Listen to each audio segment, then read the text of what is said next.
We will put that, I'll make sure that goes on the local channel, Tom's River, so everybody will see that. Okay.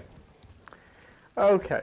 Anyhow, what I was, before we introduced Christopher, the amazing thing that occurred was that, as has been all over the television, students brought guns to school and shot dead 15 other students. In our culture, this is not unusual anymore. It's happened before. What set it apart was the number of people involved, that it is escalating in severity. And after the event took place, and I was watching, you know, the television, listening to the radio and the news programs and the talk shows, I was overflowing with people giving their ideas as to what was the cause and what could prevent such a terrible thing from happening again. Every possible thing that is experienced by people today came into question as the possible cause of this tragedy. Television, violence on TV, the internet with sites showing how to make bombs, the availability of guns. I got a kick out of Charlton Heston, Moses, you know. He's the president of the National Rifle Association, and they feel everybody should have a gun. He made a statement that he was concerned about kids wearing black trench coats to school. I guess it's okay if you wear a suit and tie and pack a gun, but you know, it seems that went completely over his head that it wasn't the trench coat, that it was the gun. And then, of course, there's parents that are blamed, there's churches that are blamed, there's schools, police, government, morality, traditional values, everything rated as the possible cause of this horrible situation. But what became frighteningly clear to me is that no one has a clue. You know, you can see it today in the newspaper. What happened? The unexplainable, you know, unacceptable as it is. But people, as we all are living in a changing civilization, on a changing earth, in a changing cosmos, and no one has any idea what's happening to them, or to all of us. All they could do was discuss the mundane things that they and their friends could try to exercise some control. You know, we'll post guards in all the schools with guns, or parents will have to spend more time with their kids and all of this thing. But they never mentioned the cosmic implications of this. The cosmic implications, the implications of what is happening. Something has occurred. Something has caused a tremendous change in everything. Traditional values, morality, and so on.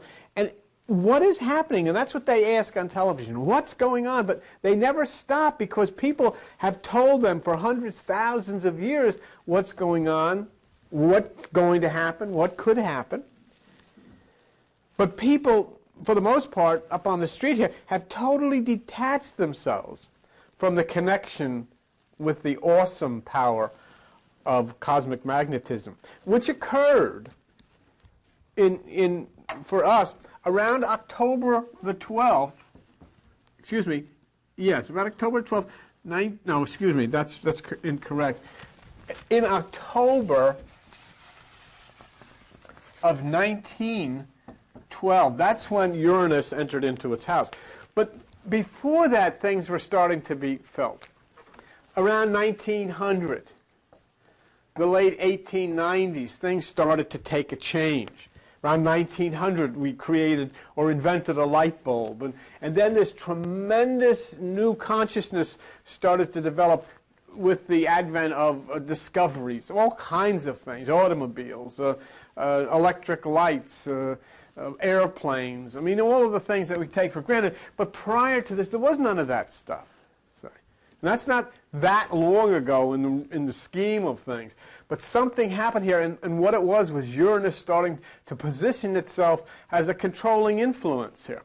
And nobody considers this. You know, people just think you live on this planet and you're not subject to any of the magnetism or any of the changes that are affected by the positioning of the cosmic things, and they just go on about their business, saying, well, we'll put more guards at school, or parents have to get closer to the kids, or any of that stuff.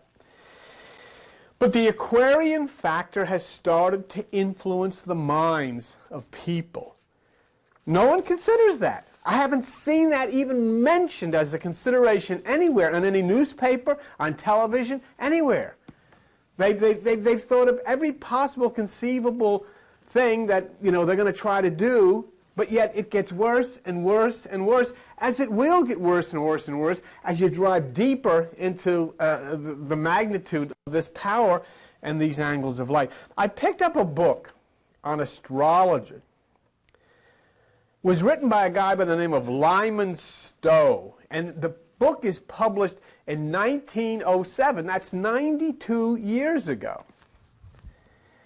And in that book, he talks about Aquarius and the change that will be obvious as the sun leaves Pisces and enters Aquarius.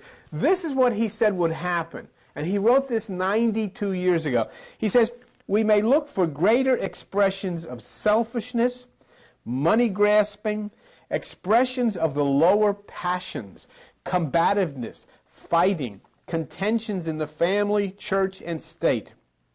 And then he says, eventually these will be overcome by true spirituality, reason, wisdom, and common sense. That was written in 1907, 92 years ago.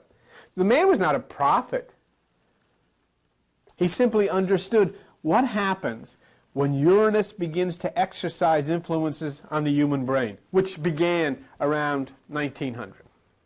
So, I mean, Nostradamus, the same thing. I mean, Nostradamus, and much of this prophecy stuff was simply saying, basically, you can look for things such as this to happen, because when Uranus starts to impact on the brain cells of human beings, it develops a chaotic, confused state. Sorry. The mind is affected by the angles of light which come in erratic fashion under the rule of Uranus, which spins counter to the other planets and is tilted in such a way as to set off bizarre patterns of electromagnetism. So basically, there's nothing you can do about it. There's nothing you can do about what we're seeing. There's nothing anybody can do. I mean, put it into perspective. Come on. I watched a guy come on television and said, well, the problem is in this culture, there's a sickness here. The young people are really obsessed, and there's some sickness going on. But put it into perspective. How many teenagers are there? 30 million? 40 million? How many of them shot anybody in school? 6. You know? So, I mean, it doesn't, you can't, and how can you, when you have people as a culture in the millions or the hundreds of millions, how do you pick out which 6? You can't. So basically what it's saying is there is absolutely nothing you can do. Under any circumstances, there is nothing you can do. Your traditional values are gone. That's obvious. Your old morality is gone. Because there is an entirely different pattern of light angles that are playing with the human brain now. What's going on right now on the Earth is not much different than what goes on when the seasons change.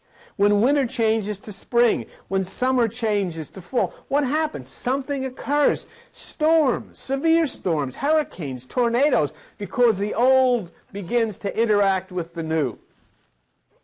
The cold begins to interact with the warm. That which is going one way begins to interact with the other way. And now what you have here is you have Uranus, and you have all these bizarre and erratic electromagnetic patterns starting to crash down upon the Earth. See?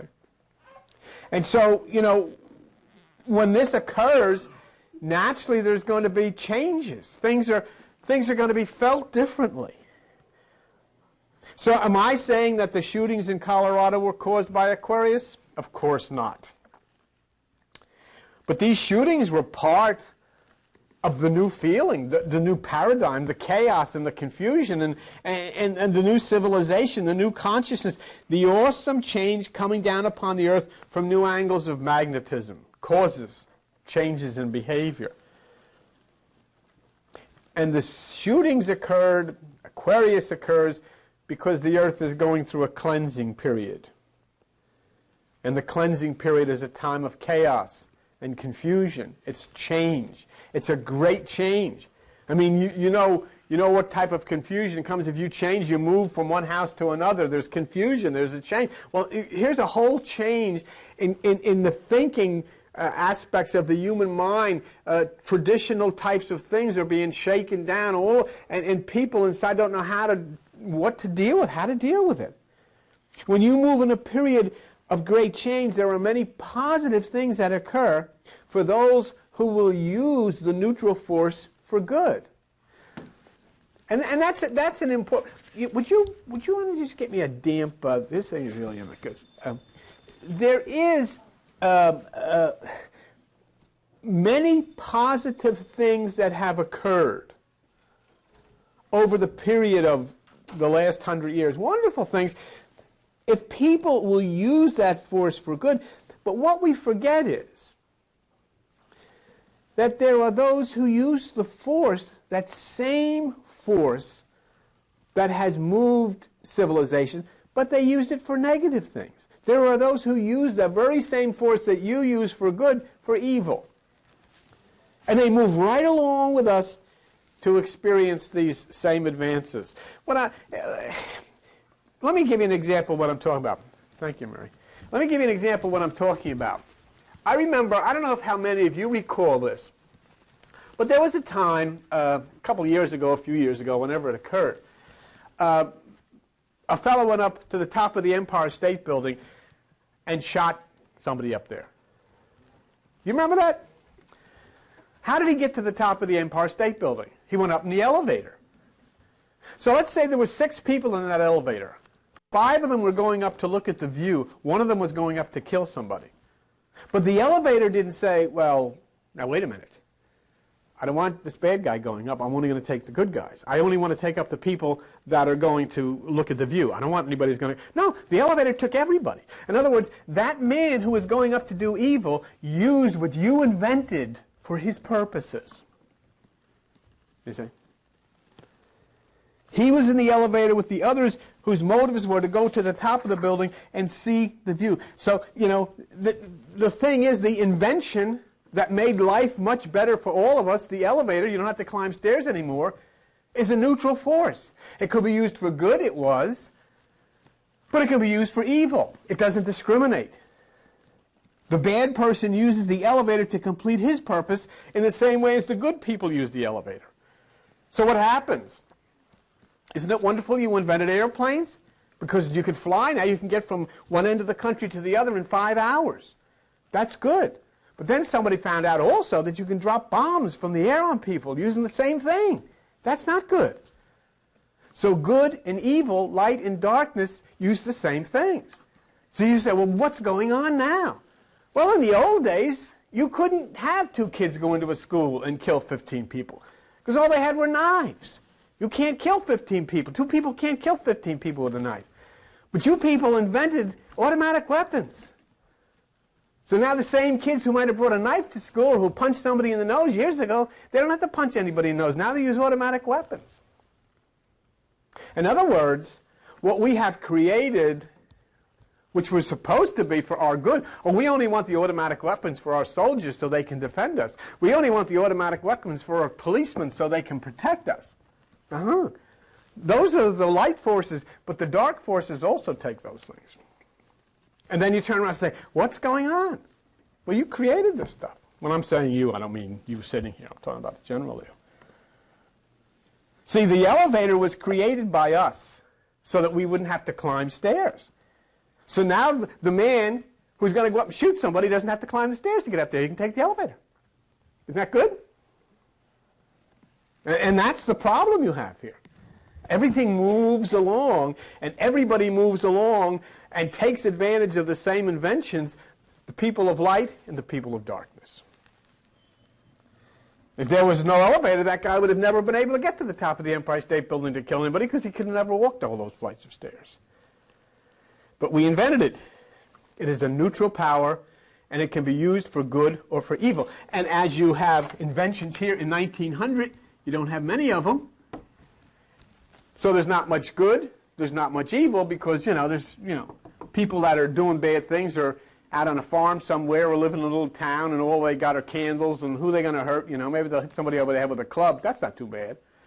But now as you start developing and you start causing inventions and everything gets more and more powerful, the good people are enjoying more and more things, but now the bad people have more and more things to use to cause chaos and wreak havoc. So it's connected then with the evolution of the mind. And when you evolve into such higher points, the same people who in the old days were getting in trouble for punching somebody in the nose, nowadays are shooting people. Because you made available all of this good stuff for them to use, say. And then when you do all this, you make all of these things. You make bombs to drop on people. You make airplanes to drop bombs. You make napalm. You make all of these things. And then you wonder, so what's going on? What is happening here? It's obvious what's happening here.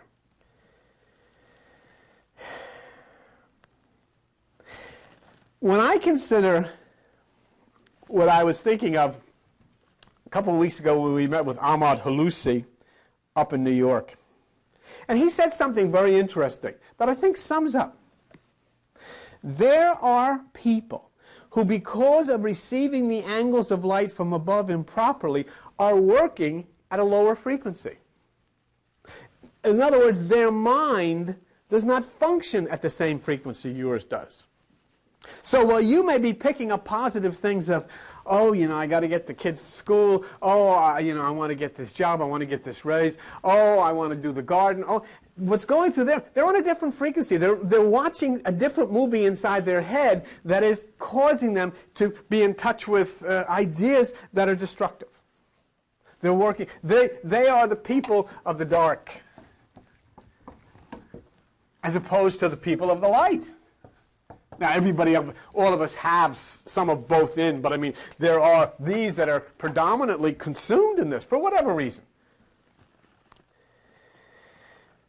They try to do everything that the rest of us do, but the frequency that they're experiencing brings them face to face with inner conflict, and it spills out into the physical world, and it can be real. And the next thing you know, somebody's got a gun, he's got it at somebody's head, he pulls the trigger. And I don't know if you noticed it, but a lot of the kids, several of the kids that were killed there, they had the services. They're very deeply religious people, the kids. But didn't make any difference. There's no God, there's no Jesus, there's no guardian angel, there's no anybody else. If somebody puts a gun in your face and pulls the trigger, you're going to die. We're told that, oh, God's going to protect you, God's going to protect the children, and all of these things are going to happen. It's not true. Protect you as long as there's nobody with a gun running around shooting you. So what happens then when you have people dwelling in this lower frequency in the dark? What happens is that's on an individual level, and they shoot 15 people. And that's bad. That's not good. But that's no big deal.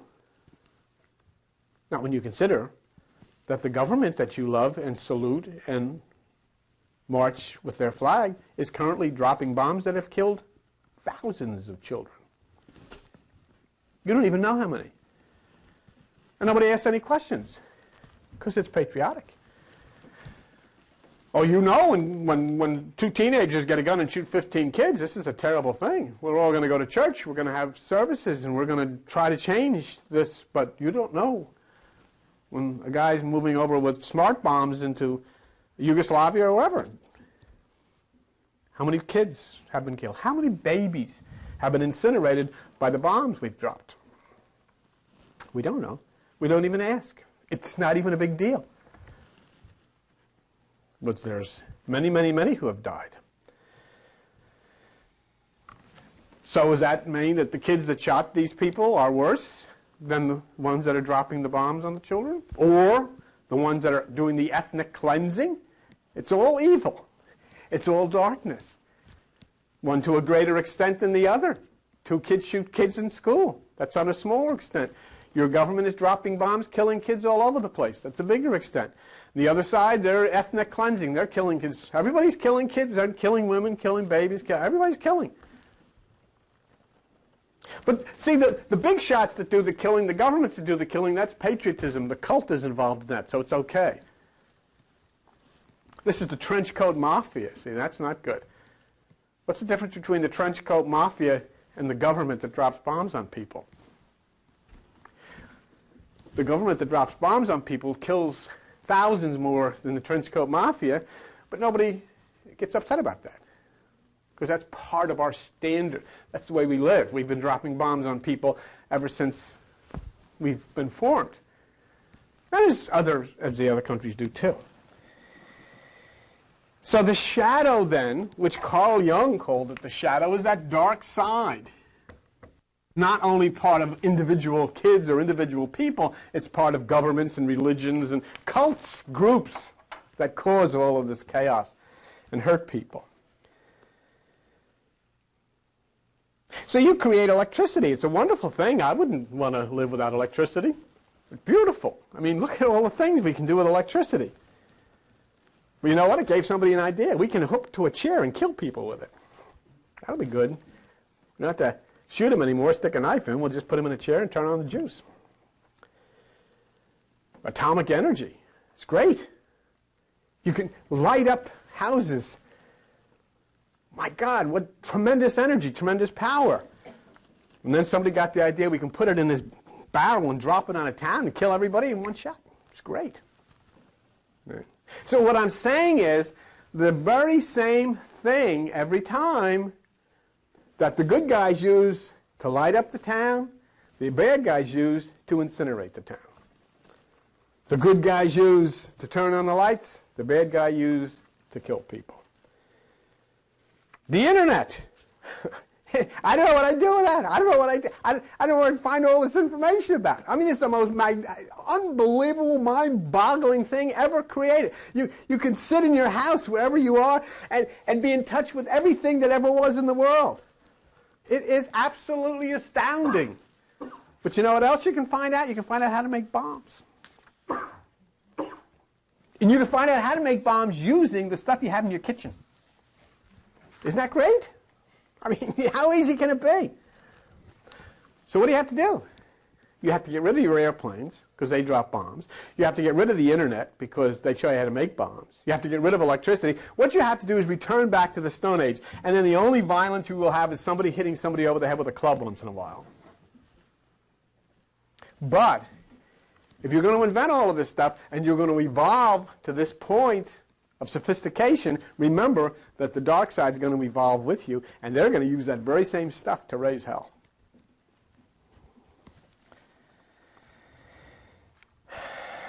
We want the people on the higher frequencies to have all of this stuff. But you've got to share everything that you invent, everything that you use for good, you have to share with those who are going to use it for evil.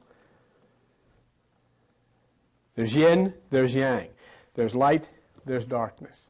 There's good, there's evil. But the force is neutral.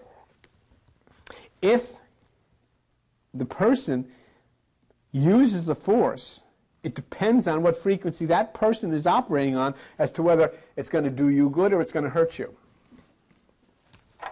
It is the force. The dark side uses the force, you're in trouble. The light side uses the force, you're going to have a good time. But now it's available, see? And that's why. This is nothing. 2 kids killing 15, that's nothing. Watch.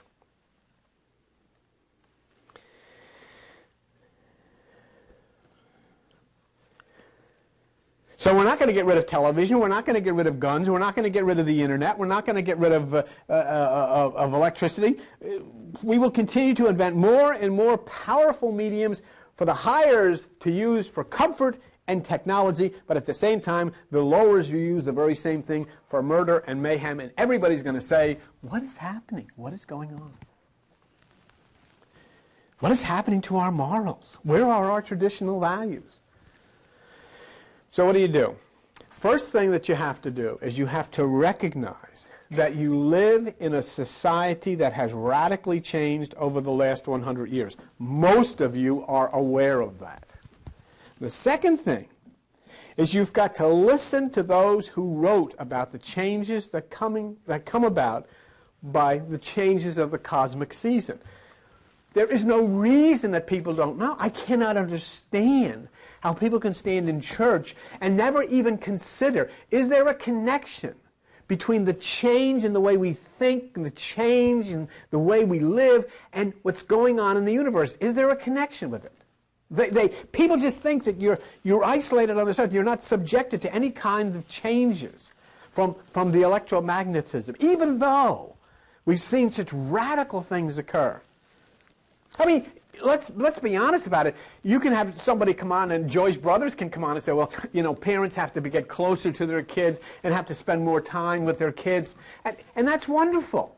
And all the parents in the country can get closer to their kids and spend more time with their kids. But there may be 6 out of 250 million that won't. And that's all it takes. That's all it takes. There's only 2. As far as we know, 2 that shot 15, and it's all over the world. 2 people out of maybe 40 million teenagers. 2. How are you going to protect? How are you going to get every single? You can't get every single person. And so then you have to start. You who are become aware, you who become enlightened, have to start to understand what's going on and how do you protect yourself? How do you protect your family? What do you do? You see, the seasons change on the earth. We're going from winter to spring to summer. How come? Because of the rotation of the earth. And so then you see this tremendous change in the traditional ideas, concepts, values, and all. What's happening? Because of the change in the interaction of the bodies of the universe. Pisces is different from Aquarius, as August is different from February. Was a change foretold for the earth at this time? Yes. And it has fulfilled itself exactly. This is a time of Aquarius. And in the Bible it says, when you see the man with the pitcher of water, then you will know it's time for Passover. Passover? What do you mean Passover? Passing over from one idea, one conscious state to another. A whole change. And this is the time of Uranus, Aquarius, supernova, Pegasus, and Pluto. You think it's wild now? What do you think is going to happen when the light from supernova hits the Earth around 2001? Then what's going to happen? There's a time, this is a time of tremendous understanding. I say, you don't want this? This is bad? You don't want electricity? Those are all the good things. The problem with it is you introduced all of those good things without considering the dark people who are also going to use them. Oh, what do I have? Teleportation. We teleport? We can teleport. We'll teleport ourselves to Andromeda. And while you're gone to Andromeda, somebody else will teleport themselves inside of your house and steal your VCR. Because you can't stop the bad guys from using the same stuff. See what I'm saying? So a time of great change both in technology and in the workings of the human mind. And you can't go back unless you go to another planet that hasn't experienced Aquarius yet. There are people living on planets who are working right now with candles on their desk and quill pens because they haven't advanced to where you're at. There are people on other planets who are still trying to figure out how to make a wheel because they haven't gotten to where you've gotten yet. And yet there are people also on other planets who are 25,000 years ahead of where you're at. So it's a time of understanding, it's a time of truth, it's a time of rejuvenation, but the rejuvenation comes down not only upon those who are working from the higher, but those who are working from the lower, and it plunges them into a chaotic and confused society, and it has its effects upon us. As we go along and use the internet and use all the neat stuff, millions and millions and millions of kids are sitting using all of these things to learn, to prosper, to grow, to become good, healthy, constructive citizens. 6 of them are using it to figure out how to make a bomb, to blow somebody to smithereens. I read to you before Lyman Stowe, who wrote in 1907 about Aquarius. Let me recommend a book to you. It's a little paperback book. But since this is the time, I think it would be very positive because, here's a guy that wrote a book in 1987. His name is Jeff Green. And Jeff Green wrote a book called Uranus, Uranus. What are the effects of this? It's kind of a book of prophecy, although he's not a prophet. But Jeff Green, from his book Uranus, published in 1987, states the following as to what we will see at the time of Aquarius, as we're getting deeper and deeper into it now. Aquarius is a fracturing within the societies of the world. You will see a redefinition of the entire social order in most countries. This is what he said. He's right on the button. Fracturing. People split apart. Fracturing. The trench coat mafia split apart from the rest of the kids. Fracturing. A redefinition of society. The redefinition of the social order. Exactly what so many are complaining about. Religion. Trying to hold on what has been flushed away by this cosmic change. Fighting a losing battle against the very movement of the created universe. And then this is the amazing thing. I don't know of any group that is more responsible for this hate and fighting and killing than religion. And yet as soon as it happens, everybody flocks to them. We're going to have a service. We're going to go to this church. And I watched the other day, and I don't know, the one thing that I saw, they were coming into the church where these poor children had been brutalized and killed, and they're standing up singing Amazing Grace. If there's one thing that I wouldn't allow in this building is to sing that evil song. It's an evil song. It forces people to stand up and say, Amazing Grace, how sweet the sound that saved a wretch like me. You know what I did? I went to the dictionary. I said, what the heck does that word mean? What are we saying we are? I looked up the word wretch. You know what the word wretch means? Oh, it's not good. This is what you're saying when you say that you are a wretch. It says you are a base, vile, contemptible person with despicable character. A miserable or unhappy person. Any person or creature viewed with pity. Sunk in dejection, profoundly unhappy, causing misery or grief for others. Mean, paltry, worthless, unsatisfactory in ability or quality, despicable, contemptible. And they're all standing up saying, that's me. Because that's what the church wants you to. I told us there's something. Well, no, that's what the guy who wrote the book, that wrote the song, says about himself. Well, then let him sing it. Don't you ever sing that song. Because when you sing that song, you're saying, Amazing Grace, how sweet the sound that saved a base, vile, rotten, mean, worthless, unsatisfactory, despicable scuzzball like me. It's an evil song. And when anything goes wrong, they don't talk about the despicable characters who killed everybody. Everybody stands up and says, that's me. I'm a despicable scuzzball. Oh, my God.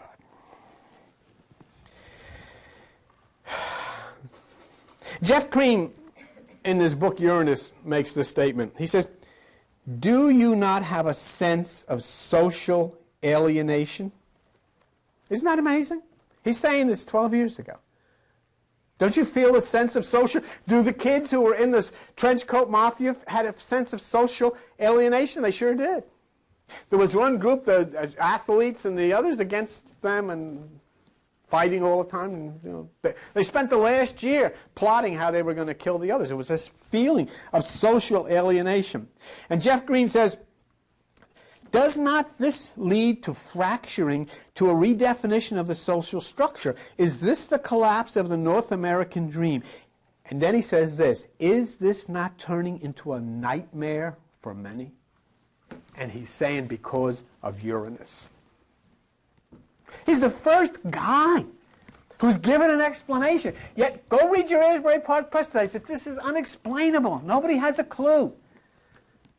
Because they're afraid to come to grips with the reality of the astrological influences of what's going on in this world, because these churches said you can't consider that. Instead, stand up and just sing you're a mean, vile, contemptible, worthless scuzzball, and then you go, God will love you. And Jeff Green says Uranus can induce fracturing. But listen to this next line. Pluto induces polarization, pulling people. Neptune induces extremes. What just happened 2 months ago? Pluto crossed the orbit of Neptune. And then Jeff Green says Neptune induces extremes, including fanaticism. When these dynamics combine at the same time, then you have groups of people drawing lines in the dirt and challenging any other group that is not sharing their moral imperative. Right? So there you have a complete definition. What is going on? Why is this happening? And it's obvious why it's happening. And it's not the kids. It's not the kids in the trench coat mafia. It started back in the 1800s, around 1900. And what's talking about here is, you're talking about the First World War, the Second World War, the Civil War, the Korean War, the Vietnam War, the Catholics and Protestants machine gunning each other and then going and singing Amazing Grace where they went to church. The Jews and the Arabs machine gunning each other. It's all God, all God, all God. And now you got this guy in Kosovo, and he's getting rid of all the people from the other cult. Get them out of here. They didn't do anything wrong. No, but just because of who they are. We don't want them here. They're going to make us dirty because we're Christians. Get them out. Sorry. And so then Jeff Green says, people drawing lines in the dirt and challenging any other group that is not sharing their moral imperative. So as you think of the ethnic cleansing and all the wars you've lived, when you think of the bombs falling on Hiroshima, and now Kosovo, and now these kids shooting people in schools, consider Jeff Green's words. This fracturing and polarization obviously contains the potential for explosive consequences. That was written 12 years ago. Why doesn't somebody ask him what's happening? Joyce Brothers knows. Please. But there's no one to pay attention. So they file into churches and sing Amazing Grace. And that's the best they get out of it. And then they wait for the next explosion. Can you imagine sending your child to school in the morning? Never to see that child again? Well, how can you connect this to a plan? Green says in his book, when Voyager 2 probed Uranus, it discovered that the North Pole, which points towards the sun, was colder than the South Pole, which does not. The part of Uranus that is in the dark and in the shade is warm. The part that is facing the sun is cold. And the magnetism that flies off of it is not like a waterfall like all the others. It's like a serpent's tail.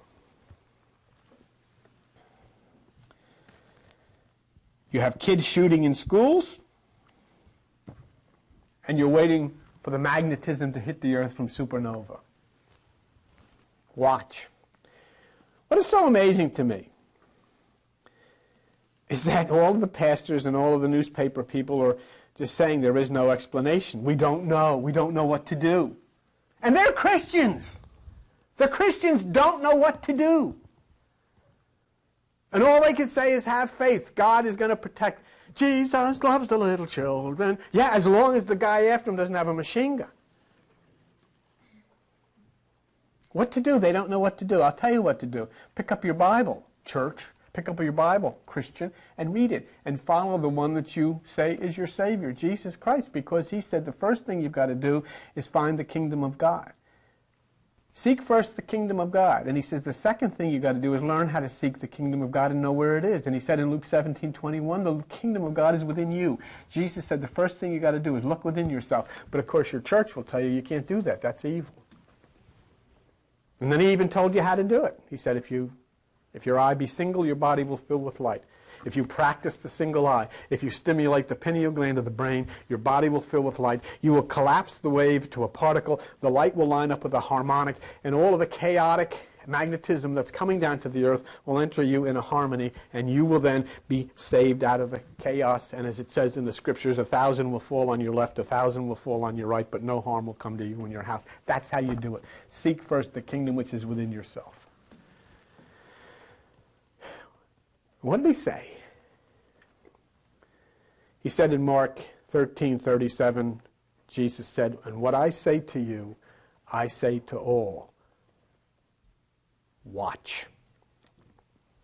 Watch what? Watch yourself.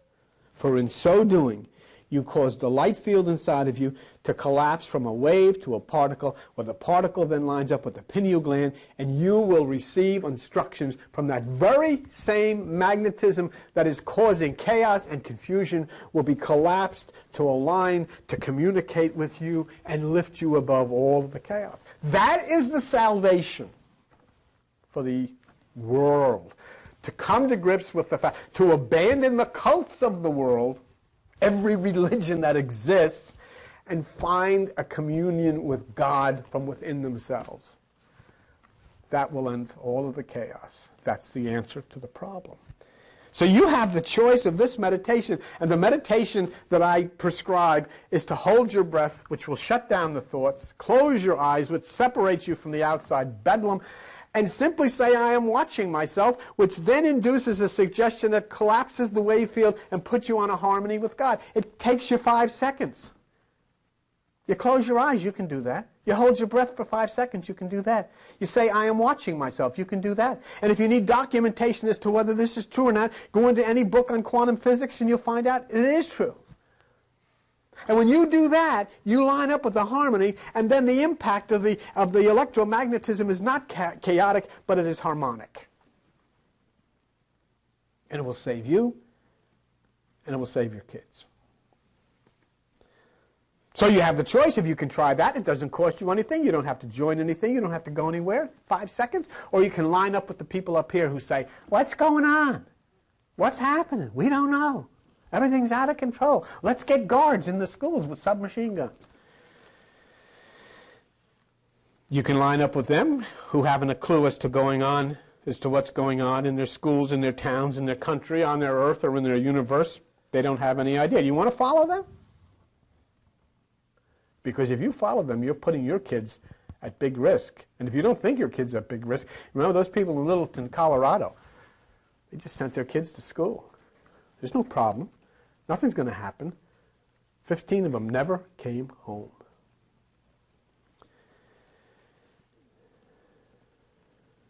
We have looked at the ancient myths, haven't we? We studied Andromeda, Pegasus.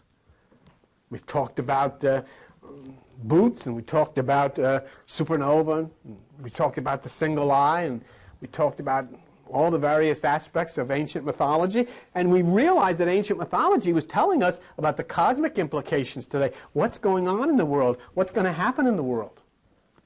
Now, we realized the people that wrote that were actually from 45, 55. That's another story. But I'm going to ask you something. What is your myth? 1999, New Jersey, New York, Philadelphia, California, wherever you are, what's your myth today? What is the myth for your time? Andromeda is 2,000 years old. Pegasus, 2,000 years old. They're the myth for our time. But what is yours? Joseph Campbell first suggested it, and his suggestion was obviously inspired, because your myth today is Star Wars. I want to read you a conversation that took place between Joseph Campbell and Bill Moyers on television. And Joseph Campbell was talking about the fact that Star Wars is mythology for our time.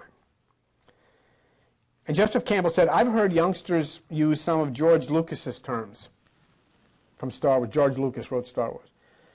The Force and the dark side. So he says it must be hitting somewhere. It's a good sound teaching, I would say. And Bill Moyers then said to him, I think that explains in part the success of Star Wars. It wasn't just the production value that made for such an exciting film to watch.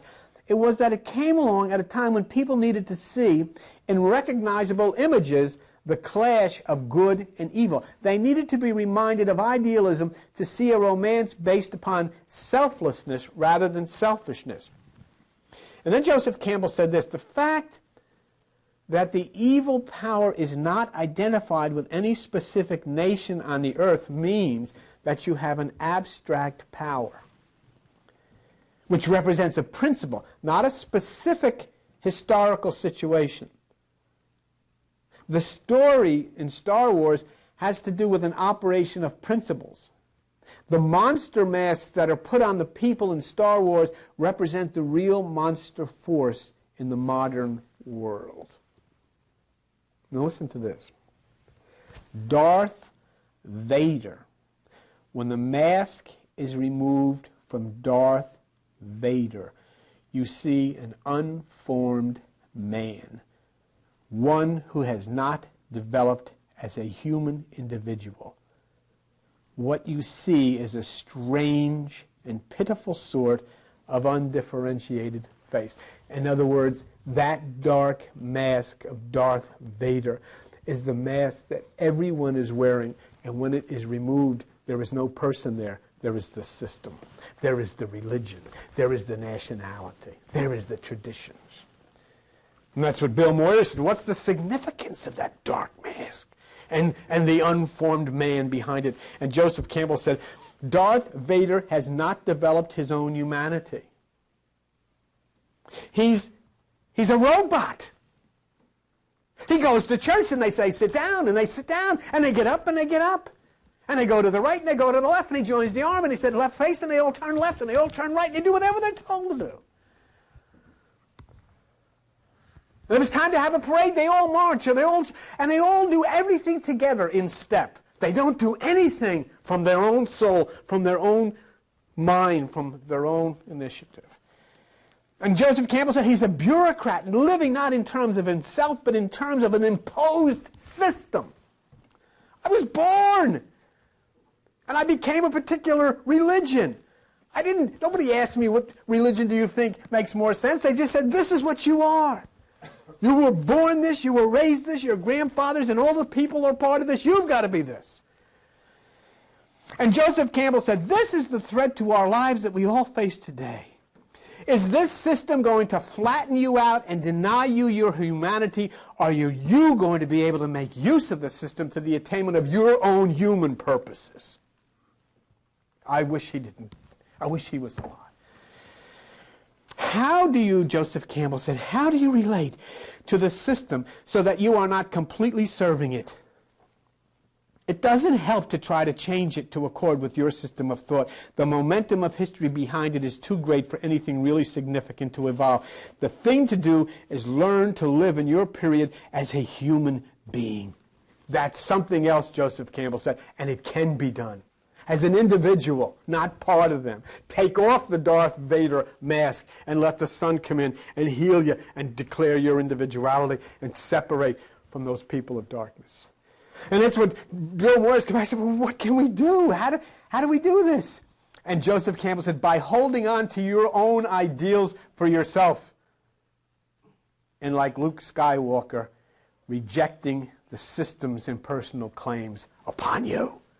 And who are you waiting to come back?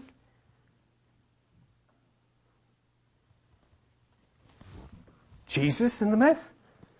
But in your present myth, you're waiting Luke Skywalker. And when I think of Luke Skywalker, I think of remember the Genesis Gems, the gospel group used to come and they said, stepping on the clouds. People who walk from a higher place. And you know what you're waiting for now? You know why your myth is so important? See, this guy Lucas sat down to write this, but he didn't write it. It was written for him. Because who are you waiting for? You're waiting for the return of the light beings. You're waiting for the return of the Jedi. And what do the Jedi do? The Jedi come. And how do the Jedi fight against darkness? The Jedi come with a light spear. A sword of light. And the color is green.